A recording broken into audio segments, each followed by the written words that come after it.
제가 확실하게 말씀드릴게요. 하루 16시간 공부 못합니다. 제가 합리화를 하려는 게 아니라 이건 애초에 불가능해요. 저는 전교 200등에서 시작을 해서 전교 1등까지 찍어본 사람입니다. 제가 1등급부터 7, 8등급 학생까지 수많은 과외 학생들을 가르치고 봐오면서 뼈저리게 느끼는 게 하나 있어요. 그게 뭐냐? 너무 많은 학생들이 하루 15시간 공부, 16시간 공부 이런 순공 시간에 대한 환상을 가지고 있다는 거였습니다. 사실 저도 전교 1등까지 찍어본 경험이 있지만 하루 순공 16시간은 채워본 적이 단 한 번도 없어요. 제가 이렇게 말을 하면 이런 의문이 드실 수도 있을 것 같아요. 아니 너도 제대로 해보고 하는 소리 맞냐? 너도 16시간 공부 못 해봤으니까 합리화하는 거 아니냐? 이런 반박을 하시는 여러분들께 말씀드릴게요. 여러분들은 지금 속고 있는 겁니다. 수험생 커뮤니티나 열품타, 유튜브 이런 곳을 보면 본인이 16시간 공부를 했다라고 주장을 하는 사람들이 꼭 있어요. 이건 그냥 둘 중 하나입니다. 본인이 공부한 시간을 거짓말하는 거, 혹은 어떻게 순공 시간을 재야 하는지 모르는 거, 이 둘 중 하나예요. 자, 한번 생각해 봅시다. 여러분들이 1시간 동안 책상에 앉아 있어요. 그 1시간을 풀로 집중한다는 게 가능할까요? 장담컨대 불가능해요. 인간이라면 공부를 하다가도 좀 이따 저녁에 뭐 하지? 이거 끝나고는 뭐 하지? 이런 잡생각들이 중간중간에 떠오를 수밖에 없어요. 이런 시간은 실질적으로 공부를 하는 시간이 아니죠. 그런데 이런 시간마저도 순공시간으로 쳐버리는 학생들이 꽤 많은 것 같아요. 조금 더 현실적으로 생각을 해봅시다. 하루 16시간 공부를 한다는 건 나머지 8시간 동안 잠자고 밥 먹고 샤워하고 양치하고 전부 다 한다는 뜻이겠죠? 이렇게 매일 16시간 공부를 매일 지속하려면 잠자는 시간을 다 6시간을 줄이지 않고서는 불가능해요. 자, 여기서 하루 16시간 공부의 허점이 나옵니다. 대부분의 사람들은 잠을 최소 8시간 이상 자야지 정상적으로 뇌를 쓸 수 있도록 설계가 돼 있어요. 만약 이것보다 적게 자면 인간은 뇌를 제대로 사용할 수가 없습니다. 이건 이미 수많은 연구에 의해서 밝혀진 부분입니다. 예전에 어떤 한 실험을 했는데 인간이 6시간 동안 일주일을 자면 하루를 아예 밤을 샌 것만큼 인지력과 집중력이 떨어진다고 해요. 시험 기간에 밤 한 번 세본 분들은 아실 겁니다. 정신이 진짜 몽롱해지고 집중력이 엄청나게 떨어져요. 단 일주일만 6시간을 자도 하루를 밤샌 것과 같은 정도로 집중력이 떨어진다. 이게 뜻하는 바가 뭘까요? 정말 많이 봐줘서 어쩌다 하루는 16시간 공부를 할 수도 있지만 이걸 절대 이틀, 3일, 일주일 지속할 수가 없다는 걸 말해요. 하루를 밤새고 그 다음날 16시간 온전히 풀 집중해서 공부를 한다는 건 불가능하니까요. 이건 합리화를 하는 게 아니라 인간이라면 어쩔 수 없는 한계입니다. 물론 정말로 16시간을 채우는 사람도 정말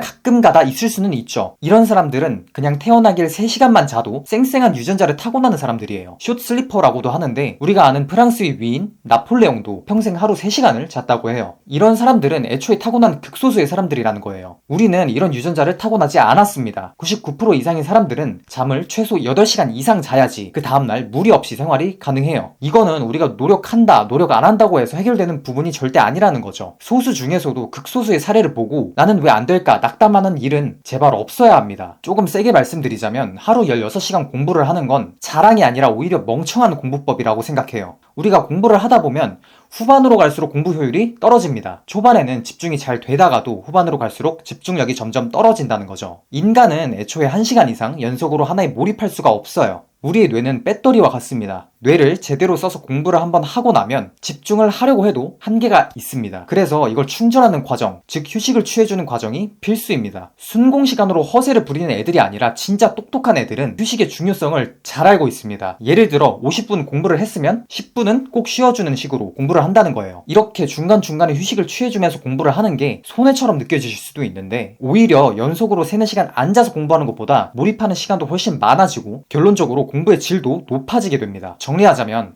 여러분들은 하루 16시간이라는 수치에 집착할 게 아니라 단 8시간은 공부하더라도 잠 8시간 이상 꾸준히 자고 중간중간에 휴식을 취하면서 공부를 하셔야 된다는 거예요. 나는 하루 16시간 공부를 못하는데 다른 사람들은 하는 것 같다고 낙담할 필요가 단 1도 없다는 겁니다. 그런데 여러분 그거 아세요? 완전히 몰입해서 8시간을 공부하는 것도 진짜 힘듭니다. 개인적으로는 이것만 해도 상위 5%라고 생각하는 게 있어요. 그러니까 순공시간 자체에 매몰되지 마세요. 그냥 여러분들이 인스타, 유튜브, 커뮤니티 이런 거 보면서 무의미하게 흘려보내는 시간만 없애도 충분합니다. 사실 저는 개인적으로 순공시간을 체크해야지 라면서 스톱워치를 쓰는 게 오히려 집중에 더 방해가 된다고 생각을 해요. 공부를 시작했는데 스톱워치를 안 눌렀다는 걸 공부 시작하고 20분 뒤에 알았어. 그러면 이거 아까 눌렀어야 됐는데 부터 시작해서 내가 언제부터 공부했더라? 순공시간 이거 몇 분 더 해야 되지? 이런 쓸데없는 생각을 하는데 에너지를 낭비하게 되더라고요. 이 말씀을 드리는 저도 예전에는 이렇게 제 한계를 인정하는 게 합리화를 하는 건 줄 알았어요. 있어요. 그런데 내가 못하는 부분을 확실하게 인정하고 나니까 오히려 그 다음으로 내가 뭘 어떻게 해볼 수 있을까? 현실적으로 내가 할 수 있는 최선이 뭘까? 고민을 하게 되더라고요. 저 사람은 됐는데 왜 나는 안 될까? 이런 죄책감으로부터 빠져나와서 현실적인 고민을 할 때 비로소 여러분의 실력은 오르게 될 겁니다. 다음에는 더 도움이 되는 영상으로 찾아뵐게요. 시청해주셔서 감사합니다.